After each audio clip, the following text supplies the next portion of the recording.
ڕاگەیاندنی کۆمەڵە بۆ مەحکومکردنی دەست بەسەرکردنی بنەماڵەیەک یان بەختکردوانی شۆڕشی ژینە.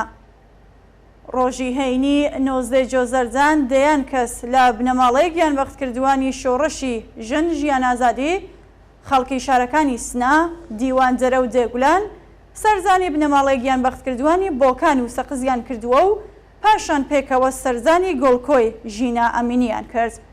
بەشداربووان لە حاڵێکدا وێنەی ئازیزانی گیان بەختکردویان بەدەستەوە گرتبوو لە نێو گەماڕۆی هێزە سەرکوتگەرەکانی ڕژیمدا گۆیانجا بە بابەتێک کە لەیەن دایکی زیندویاد هومەن عەبدوڵڵاهیەوە خوێندرایەوە.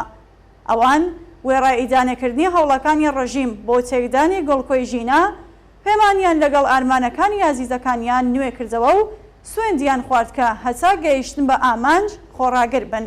هەروەها دایە شەریفە دایکی نەمر ڕامین حسین پەناهی لە کۆتایە ڕۆڕەسمەکەدا گوڵی پێشکەش بە بایقی دایکانی بەشدار بوو کرد.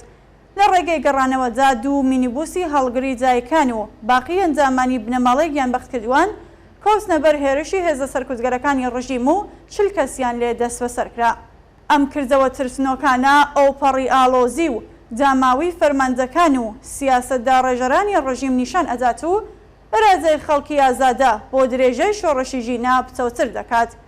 گەرچی بەشێک لە جایکان و منداڵەکانیان ئازاد کردووە، بەڵام باوکان و بەشێکی دیکە لە جایکان هێشتا لە گرتوخانەدا ڕاگیراون.